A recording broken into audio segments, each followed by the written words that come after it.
Before we begin, I'm sure every one of you at some point in your lives have received anonymous phone calls where the callers are trying to sell you into some sort of an investment scheme or in stocks or cryptocurrencies, claiming that you have some pending credit points in your credit cards, or reward points in your credit cards, and in extreme cases, accuse you of drug trafficking, money laundering, and claim that you're being placed under digital arrest.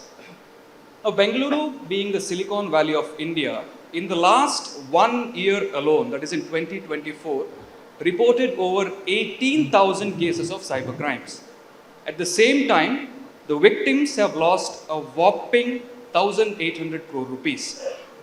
Now, while that sinks in, I want to begin this conversation with Dr. Saleem. We have seen how cybercrimes have evolved rapidly in the last few years. From the point of view of a senior law enforcement officer, what are the key challenges in tackling cybercrime today? Uh, well, Information technology today is playing a very important role in everybody's life. In fact, it has made our life much easier, we can say. But the flip side is that it is also being used by the culprits or the accused persons to commit cyber crimes. As you have rightly mentioned, 18,000 cases in 1 year with almost 2,000 crore being siphoned off from the gullible citizens. It is a major challenge as far as law enforcement agencies are concerned, not only in Bangalore but also throughout the world.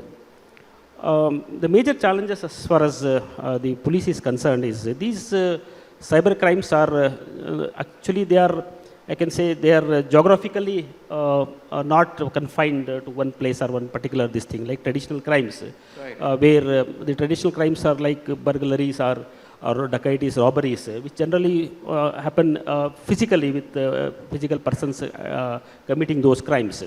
But here these crimes doesn't have geographical boundaries, and sometimes it is transnational also.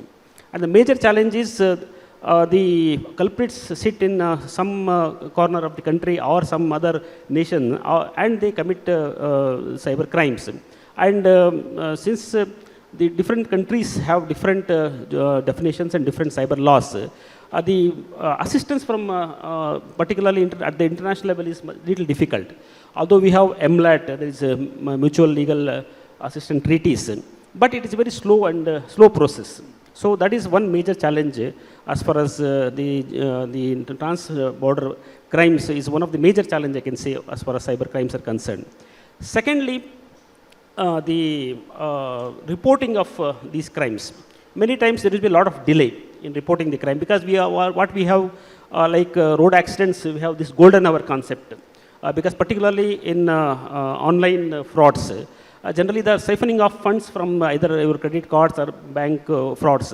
Generally, what happens within a short time, if they are not reported properly and if it is corrective actions are not taken, then it becomes very difficult. Crucial evidences get lost. So that is, I can say, that impedes investigation to some extent. Thirdly, the culprits do not use the conventional and normal internet protocols. They use VPNs, which is very many times difficult to detect such cases. And then another challenge we have got is the layering of bank accounts. Many times what happens, mule accounts are used to layer the bank accounts after a fraud is committed.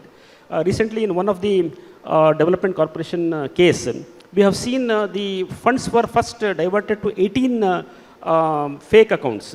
Fake accounts were opened in one cooperative bank, and then from 18 accounts it was transferred to 93 secondary accounts. From 93 secondary accounts it went to more than 600 tertiary accounts. So like that the money was layered, and subsequently in small amounts from 2 lakh to 5 lakh rupees they were drawn, and within a very short period of time almost all 90 crore rupees was siphoned off. So this layering of accounts, because many times now opening of bank account is happening digitally, that also impedes. For example, earlier when we have to open a bank account, a person had to go to the bank personally. He had to give his KYC details, and some introducer has to introduce the person. But now, since accounts are opened, I can say digitally, and many times fabricated KYCs are being used. So this leads to fake accounts, fake bank accounts as well as mule accounts, which are generally used for layering of funds, which is very difficult to track. And lastly, major companies, they sometimes they don't come forward to give complaint or report the crime, even though a lot of data theft might have happened in those companies. Right. But because of reputation and other things, generally they don't come forward. And lastly, in terms of cryptocurrencies, we see a lot of hacking of cryptocurrencies where the cryptocurrency exchanges do not cooperate. In fact, in one of these recent cases where we have got some accused persons who have hacked some cryptocurrencies, but the 31 exchanges, the crypto exchanges whom we had sent the details, they did not, in fact, only out of 31, only 8 companies or exchanges they have reported back, and they claim that there is no hacking. So this lack of cooperation from the crypto exchanges also, to a large extent, impede the investigation of these cyber crimes. Right, right. Continuing with what Dr. Saleem said, Mr. Vijay Shankar, how do cybercrimes affect data protection, and what are the challenges there? See, cybercrimes has got two dimensions. One is crime against the companies, and second is crime against individuals. Now, crime against individuals, they all come under the regime of the new data protection law, which we have just now introduced. Okay. Now, crime against companies, basically, it has to be handled under the Information Technology Act. But our existing laws had an excellent provision, unutilized for most of the time. They were called intermediary liabilities. So I'm talking of with my experience of being involved in cybercrime investigations from the year 2000. I have myself been a banker also. The very first case which we solved in Chennai, called Suhaskati case, the culprit actually was in Bombay, victim was in Madras, and they had used a Yahoo group server. That was solved within, say, 15 days from the date of complaint. The person was arrested. Today, if you ask me, is it possible? Today it is not possible. There was another case where within 15 minutes of a certain incident, I, along with the cybercrime police in charge, were at the victim's place and arrested him. In the 20 plus years, our expectation was that situation would improve in the sense that we would be able to do better than what it was. It has not happened. Now we have to therefore look at why cybercrimes are becoming more and more a challenge today than what it was 20 years back. I look at three important reasons for this. One is lack of accountability from the software industry and the users of software. See, we leave some of the other known things. Today, we are in the AI era, okay? And you are receiving AI-generated phishing calls also today, okay? So, person and deep fake is also part of that. Now the industry is involved in creation of this deep fake or any such instruments, and people are using that AI without much of a thinking, irresponsible use of software without accountability. This is one. Second is there is a lack of commitment to address the basic reason why crimes are proliferating, the dark web and the cryptocurrency. This is the, in a way, ecosystem of the criminals. Unless we kill this dark web, we kill this cryptocurrencies, where I'm talking of private sector, privately controlled cryptocurrencies, we will not make a progress. Okay, I may look a little radical in this, but no effort has been made at policy levels, and now of course the police will definitely have a problem. So we need to actually work on such fundamental things. And these intermediaries, see, I was also involved in the first case where we made a bank pay money for a phishing. That too admitted phishing, where a person had agreed that I gave away my password. I didn't know that the email was from a fraudster. I thought it was a bank. I gave the password. That case we fought in several courts and finally made the bank pay for that money, because bank was negligent in not identifying that a fraudster had logged into the account instead of the regular person. We said it is your responsibility in security to identify who is coming to the account, whether your customer who is in Bangalore, if he comes from say Nigeria, will you think it is not your duty to actually find it out? So we were able to convince the courts and other things. So lack of accountability, lack of controlling of the ecosystem, and finally the intermediaries who are not cooperating, they will not cooperate unless the police make them the co-accused. See, if you, now he was mentioning about the 600 accounts. Who has opened that 600 accounts? Some banks have opened that 600 accounts with false KYC. Don't you think they are all part of this ecosystem of fraud? How can a Jamtara can proliferate, be a center hub of crime unless the bankers in Jamtara are opening accounts for those criminals? We are not trying to address these basic issues. If we address the basic issues, then cybercrime will come under control. Otherwise, with the increasing technology will be first used by the criminals to commit crimes.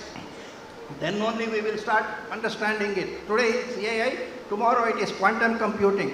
Already these criminals have applied AI, and they will also be using quantum computing sometime later, perhaps to break passwords and other things. So we will be much behind this. That is why there is a need to regulate, and this is where the data protection law comes handy. Data protection law addresses the data of fiduciaries who are the intermediaries and say that I am going to put 250 crores fine on you if you do not protect the personal data of your customers. And that 250 crores is something which these organizations should keep in the back of their mind and invest in security.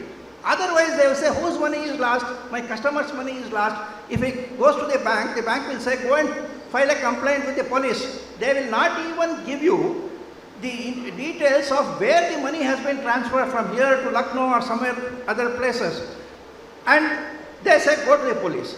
When you go to the police, they will not have all the information. They have to come back to the bank only for the details of where the money has been sent. So, in the first place, unless anybody who comes to me, I will say, please make the bank the co-accused, accused number 1. Then the unknown person is the accused number 2. And police are also not today registering cases against the banks. They should start doing that.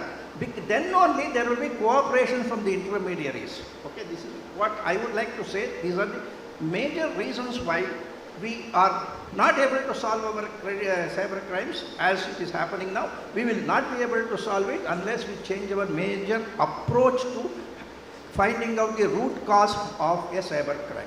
Yeah. Right. Mr. Vijay Shankar will talk about the laws in a moment. I think Mr. Gupta wants to add something regarding a point you mentioned about dark web, since it is his domain of expertise. I think it's also one of the challenges which the law enforcement also faces. It's dark web is most often seems like the wild west of the internet. Could you, for our audience's benefit, in layman's terms, explain what dark web is, and is it only used for illegal stuff, or is there any legitimate uses of the dark web? So first of all, thanks for having me here. Very pleased to be here. Before I actually answer that question, I just want to expand a bit on the comments made by my co-panelist to give you all audience a sense of how big the problem that we are talking about. At Fortinet, we reached out to about 100 Fortune 100 companies and released a report in World Economic Forum that was held just last month.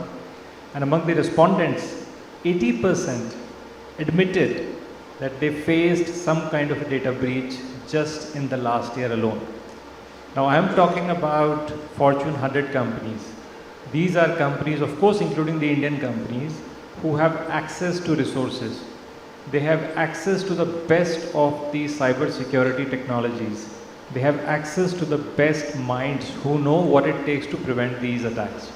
Despite that, they have suffered. 8 out of 10 of them have experienced some kind of a data breach. Now, if that is the state of Fortune 100, just think about the small and medium-sized enterprises, right? Small-sized businesses who do not have access to that kind of technology, who do not have access to that kind of talent. And when you look at individuals, common people that my co-panelists were elaborating on, they do not really have that right level of understanding that, what are these new tactics that these cyber criminals are actually adopting to target these individuals. On an average, it takes $4.9 million when an enterprise suffers a cyber attack. That's equivalent to as much as 40 crores rupees in the Indian currency. This is average. When you really look at the extreme ends, healthcare industry on an average could deal with losses as high as $10 million. On an average, it takes about 200 days before an enterprise find out that their data has been breached or someone who may be a cyber hacker has actually gained access into their network. So it is a very, very serious problem that we are talking about. Now, talking a bit more, coming back to the question of Prajwal about the darknet. So let's understand what is darknet. Darknet is like internet, but it is hidden. So in other words, if I put it in a very simple layman terms, the content of the darknet cannot be traced from the point of its origination to the point of its destination, unlike internet. So in internet, you can very easily find out who sent the content and who received the content. So as a result of that, there can be some ownership that can be associated when the content, this could be a file, this could be a message, this could be a transaction, etc., etc. When that information is moving, you know where it is originating from and where it is landing. On darknet, that is not possible. So consequently, it offers a lot of anonymity, lot of privacy. The term darknet was actually coined way back in 1970s. And since then, it has gained prominence in different phases. Most recently, it became associated with, you may have heard of Silk Road. It used to be a marketplace which was infamous for drug dealings. And anyone could access Silk Road by way of a special software known as Tor. Tor actually stands for the onion router. You need to install it on your computer in order to access darknet. When that happened, and there were so many new subscriptions that people were making. So this is where darknet became very, very famous, and people started knowing more and more about darknet. Now, of course, darknet was never ever used by the criminals. Of course, it gained a lot of prominence in the criminal groups, but originally it was used extensively to pass on information which was highly sensitive in nature. This could be, journalists exchanging information which is very confidential in nature, law enforcement, the defense organization sharing information which was meant to be very, very secretive. So this is how actually darknet, this is what darknet is. Increasingly, we are seeing a lot of cyber criminals operating on darknet. When you look at darknet, there are forums. Forums refer to a group of individuals who are operating with anonymized identity. There are moderators, there are administrators, there are users of different levels, and the conversations that are happening are mostly illegal, and the access to those forums are also very, very limited. Then there are marketplaces. On the marketplaces, we regularly see a lot of illicit activities happening, which are totally illegal in nature. So darknet is now becoming very, very popular among the cyber criminals increasingly. Okay. Now we have heard about challenges posed by cybercrimes. Now, Dr. Saleem, how equipped is the law enforcement in tackling cybercrimes? Do they have access to modern technology, and how does the CID look at this?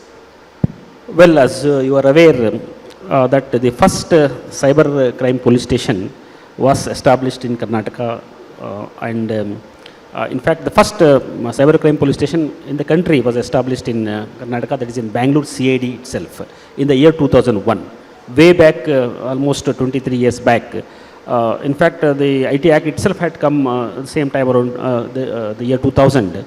Now, from then onwards, lot of efforts have been done to tackle cyber crimes. In fact, recently we had established one center which is called Center for Excellence, Center for Cybercrime Investigation, Training and Research. This is a collaborative concept wherein we collaborated with the Data Security Council of India, which is an organ of NASSCOM, and Infosys Foundation. And today we have one of the best facilities for capacity building for not only police officers but for also judicial officers, prosecutors, and even military officers also. In fact, since 2019 we have been able to train 46,000 police officers and men, not only from Karnataka state but also from the neighboring states, even organizations like NIA also. And we have trained almost every judicial officer in Karnataka. Because generally in the criminal justice system, police is only one stakeholder. The other stakeholders like prosecution and judicial officers, they also have to be trained to appreciate the evidences which are placed before the courts for adjudication. In fact, apart from training, our forte has been on research, particularly development of the digital tools for investigation of the cases. Like, for example, we had developed the open source intelligence collection tools, as well as certain digital tools to extract data, not only from the normal gadgets, but also gadgets which are broken or where data has been deleted. Such tools have been developed. In fact, since last 4 years, we have been able to develop 16 different tools which are used for investigation of cyber crimes, and also the publication of research papers. In fact, we were the first organization in India to publish the cybercrime investigation manual. How, like for example, we have in every gamut of law, there are certain investigation manuals will be there. Every organization follows that. But cybercrime investigation manual was the first established by the CID, and today we are in fact incorporating the new laws. The new laws which are in vogue since last July, and we are going to release the 4th version of the cybercrime investigation manual on 15th March at the same venue itself. So this is basically capacity building exercises to equip the police officers and others to handle these cyber crimes, because earlier like any other agency, police was can say not well trained to handle the cybercrime, because the new concept of cybercrime itself was so new that conventional police officers or traditional police officers were not knowing how to handle those crimes. But today, thanks to CCITR and thanks to the efforts of Government of Karnataka, today we have been able to have a lot of expertise. And that is the reason why you mentioned 18,000 cases in the year 2024. But if you see the statistics of 2023, 22,000 cases were registered in the year 2023. It has come down to 18,000, but it is not fully come down. To be successful, they should be ahead of criminals, a step ahead of criminals. Then only they can be able to understand the crime and also detect and prevent such crimes. So in the cyber scenario also, we have been able to, at least bring out that expertise today. And thanks to CCITR and also thanks to the stakeholders who are helping the CID in this, today we have fairly good capacity in handling cyber crimes, not only today, but also the future scenario also, because generally this type of crimes, the patterns get changed. Today we are seeing digital arrest cases, investment frauds, or cyber slavery. These cases are now, I can say, more or less are there in the domain. But future is, I can say, like sir has mentioned, the quantum computing, wherein even the courts or the the different codes which are there for different computers and other gadgets can be, within minutes or within hours, it can be broken. So such technology is coming in future, and also the advent of AI, the artificial intelligence, wherein even the big systems like smart cities or our civic amenities can become targets. For such futuristic type of crimes also, we have to prepare ourselves. So in that connection, we have been on the job from beginning, right from 2001 itself, to ensure that we are ahead of the criminals as far as investigation of these crimes are concerned. Okay, I believe we only have 5 more minutes if I'm right. Okay, so as part of your concluding statements, I would like to start with Mr. Vijay Shankar and Dr. Saleem then.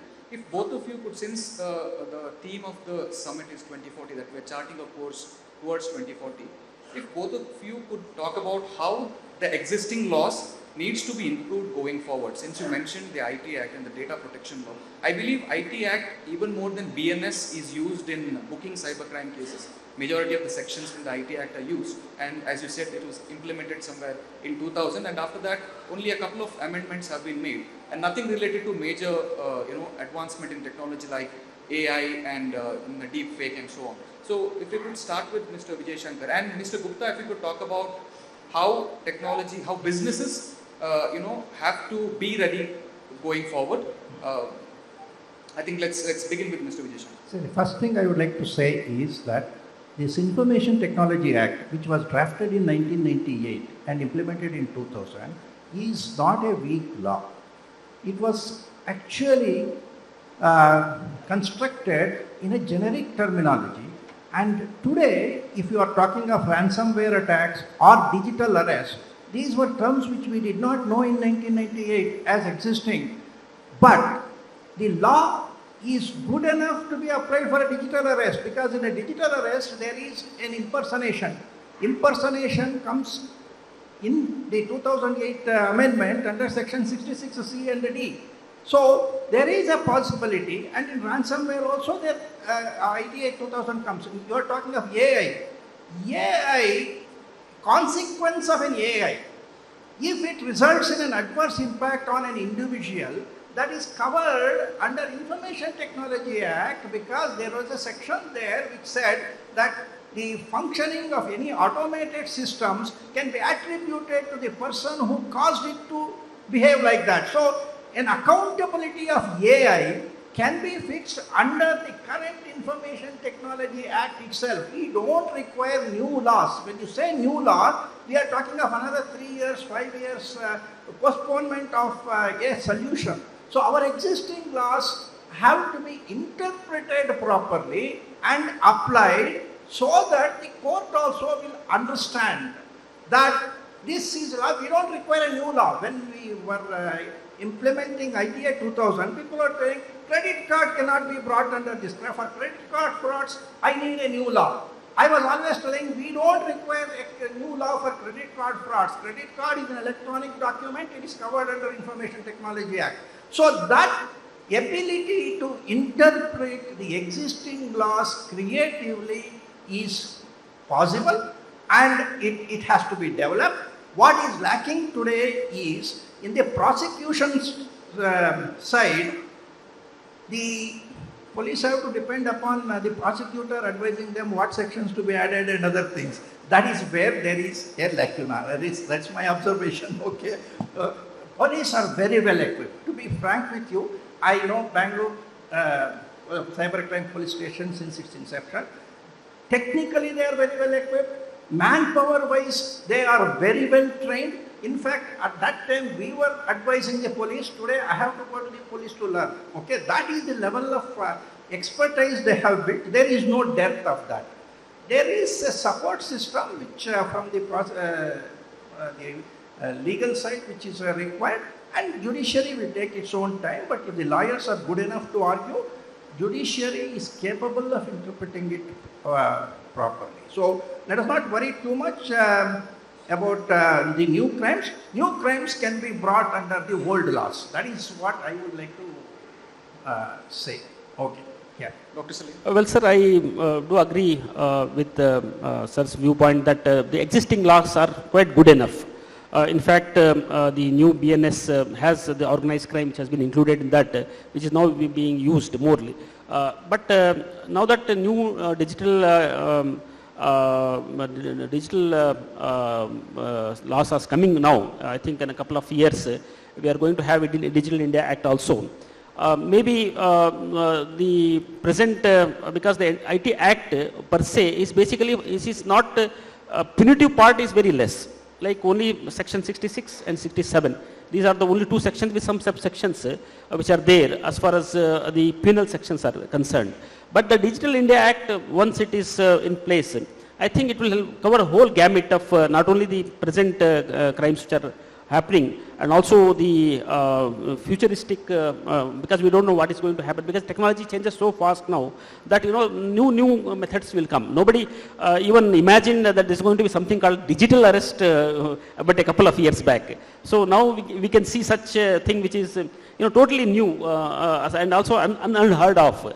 So similarly, maybe a couple of years down the line, or 5 years or 10 years down the line, we may see different type of cyber crimes, because criminals also they have to innovate. Unless they innovate, I don't think they are going to exist itself, because generally everything gets outdated. In fact, now digital arrest itself is getting outdated thanks to so much the publicity as well as awareness campaigns being taken by Government of India, particularly MHA, I4C and even state governments also. In particularly here CID and Bengaluru City Police, we are in fact doing a lot of awareness programs on these type of crimes, so that citizens have some knowledge, and they can not only prevent themselves but also ensure that their other friends and other relatives also are prevented from such crimes. In fact, that is one of the reasons why the offences have come down. But mostly we used the sections from IPC and BNS. Earlier IPC, now BNS, in handling these type of crimes, because the IPC sections as well as BNS sections, which mostly deal with frauds, particularly the cheating, the forgery sections, as well as breach of trust, and to a large extent the frauds which are there. In most of these sections we used, and since BNS now has added organized crime in its ambit, I think the existing laws are quite enough. Although the new acts are also on anvil, I think that will definitely help the police and also the entire criminal justice system to cope up with these cyber crimes in a much better manner. Mr. Gupta, your closing Okay, remarks. so I'll try to keep it very brief. Just talking about the mitigation strategies, I think something that we all need to understand, cyber security is very dynamic. It's probably more dynamic than most of the other tech that we are seeing. Because here we are dealing with criminals, right? We are dealing with hackers, and they are extremely, extremely creative.